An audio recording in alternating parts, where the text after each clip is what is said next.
In this video, I want to talk about a basic concept of having a plan. And this is very simple and straightforward.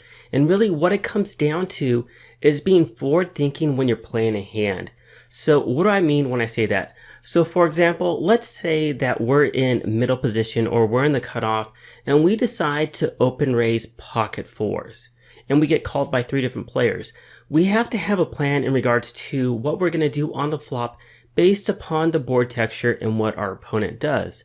We could even flip that around. Let's say that we decide to 3-bet bluff pre-flop. Let's say we're going to 3-bet bluff a really weak hand such as King 5 suited or Ace 5 suited. And the question is, well, if our opponent calls our 3-bet bluff, what do we do on the flop? Or even going a step forward, let's say we get to the flop and we called pre-flop and we end up flopping a really strong draw, such as an open-ended straight draw or a flush draw, and we decide to check raise the pre-flop raiser when they fire out a continuation bet on the flop. Well, what do we do if they re-raise us? Or what do we do if they call? And I want you to think about this now, and I know we haven't talked about our pre-flop and our post-flop theory and strategy, but I want to make sure that I talked about this now because I want you to think about everything being integrated. Whatever we do pre-flop is also going to be integrated with what we do post-flop. So we have to think about all the different streets of poker, meaning pre-flop, the flop, the turn, and the river as all being combined as in regards to being associated with one and another. Our actions on the pre-flop are going to be associated with the actions that we take post-flop.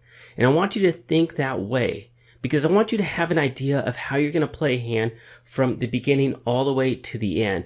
I just don't want you to think, oh, well, I have this particular hand. I think I'm going to 3-bet bluff my opponent. Or, oh, I flopped a good draw on the flop. Let's go ahead and raise our opponent. I want you to think about, okay, well, what do I do if they call? What do I do if they raise? And so forth. And it's all just about having a plan and being forward thinking. So a very simple concept, but something that I think a lot of beginning poker players neglect. They just look at that specific street that they're playing right then and now, whether that be the pre-flop play or the flop play or the turn play or the river play, and they don't think about all the other streets in the game.